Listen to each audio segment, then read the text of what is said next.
অপেক্ষায় ছিল সিঙ্গুর প্রধানমন্ত্রীর মুখে নেই শিল্প বার্তা। बंगाल में उद्योग तभी लगेंगे जब यहाँ कानून व्यवस्था बेहतर होगी। টাটা বিদায়ের 18 বছর পর ভোটের মুখে সিঙ্গুরে মোদি, হবে শিল্প? প্রধানমন্ত্রীর সভায় মিলল না উত্তর। আশা করে এসেছিলাম যে উনি বলবেন নিজের মুখে যে আমরা এখানে এসে একটা কারখানা।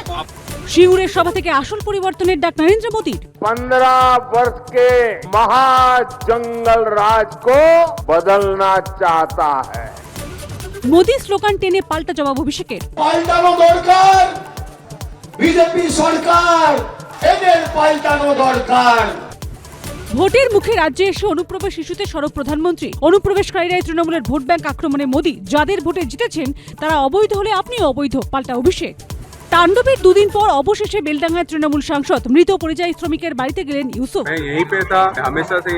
মুম্বাইয়ের শ্বশুর বাড়ি আর বড়োদায় বাড়ি।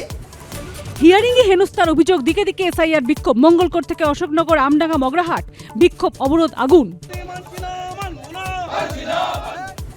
এসআইআর হেনস্থার অভিযোগে ফের সরব অভিষেক। জ্ঞানীশ কুমারকে কাজে লাগিয়ে জোর জবরদস্তি নাম বাদ দেওয়ার ষড়যন্ত্র করছে ভারতীয় জনতা পার্টি।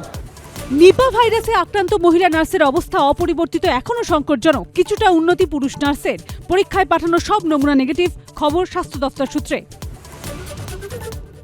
রাজনৈতিক সংঘাতের মধ্যেই আজ বাংলায় এসআইআর নিয়ে সুপ্রিম কোর্টে শুনানি।